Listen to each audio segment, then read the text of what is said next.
നമസ്കാരം.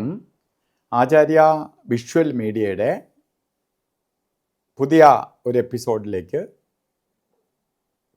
എല്ലാ മാന്യപ്രേക്ഷകർക്കും സുസ്വാഗതം.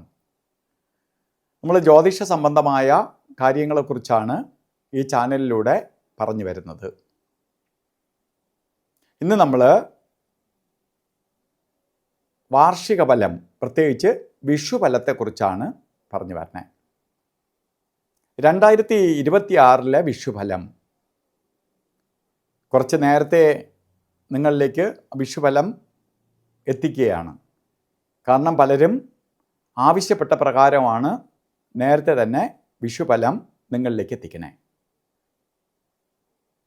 കാരണം 60,000 കൂടുതൽ സബ്സ്ക്രൈബേഴ്സ് ഉണ്ട്.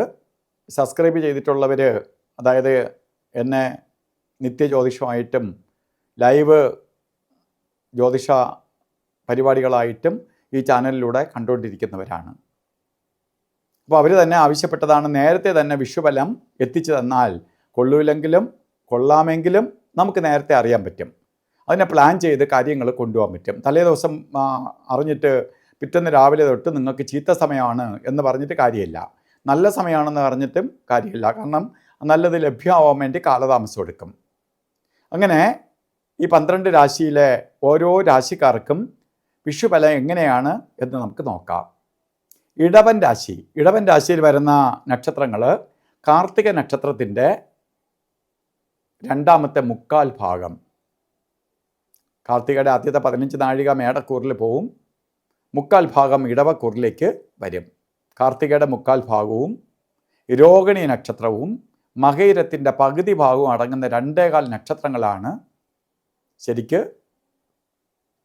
ഇടവരാശിയിൽ വരണേ. ഇടവരാശിക്കാർക്ക് വിഷുഫലം മീഡിയം ഫലത്തെ പ്രദാനം ചെയ്തു തരും. അത്ര മെച്ചപ്പെട്ട വിഷുഫലമാണോ എന്ന് ചോദിച്ചാൽ അല്ല, വളരെ മോശമാണെന്ന് കേട്ടാൽ അതുമല്ല. അപ്പോൾ നമുക്ക് ശ്രദ്ധിച്ച് പോവേണ്ട വിഷുഫലമാണ്. ഈ ഒരു വർഷം നമ്മൾ ശ്രദ്ധിച്ച് പോകുക. മീഡിയം റോഡെന്ന് വേണമെങ്കിൽ പറയാം. നമ്മൾ ഓരോ വർഷവും നമ്മൾ യാത്ര ചെയ്തുകൊണ്ടിരിക്കുകയാണ്, ജീവിതയാത്രയാണ്. ജീവിതമാവുന്ന യാത്രയിൽ സഞ്ചരിച്ചുകൊണ്ടിരിക്കുകയാണ്. ഇതിൽ ബെസ്റ്റ് റോഡ് വരും, ഹൈവേ വരും, സൂപ്പർ ഹൈവേ വരും, ഇടുങ്ങിയ റോഡ് വരും, അതുപോലെ ഗട്ടർ റോഡ് വരും, മീഡിയം റോഡ് വരും. ശരിക്ക് ഇടവരാശിക്കാർക്ക് മീഡിയം വഴിയാണ് കിട്ടിയിരിക്കുന്നത്. അതായത് കാര്യങ്ങൾ നടക്കും, സ്മൂത്തായി നടക്കില്ല. സാമ്പത്തികം വരും, പ്രതീക്ഷിക്കുന്നതിൽ നിലനിൽക്കത്തില്ല. അപ്പോൾ സാമ്പത്തിക ഇടപാടുകളിൽ സൂക്ഷിക്കണം. ചെറിയ ചെറിയ തടസ്സങ്ങൾ വന്നതുകൊണ്ട് അതിനെ ഭയക്കേണ്ടതില്ല. കാര്യങ്ങൾ നടക്കും. ചിലപ്പോൾ ഒരു പ്രാവശ്യം പോവേണ്ടടുത്ത് ഒരു പ്രാവശ്യം കൂടി നടത്തിക്കുമെന്ന് മാത്രം. അപ്പോൾ ഇതൊക്കെ മനസ്സിലാക്കി വേണം ഈ ഇടവരാശിക്കാർ മുന്നോട്ട് പോകാൻ. പ്രത്യേകിച്ച് സാമ്പത്തിക ഇടപാടുകളിൽ സൂക്ഷിക്കണം.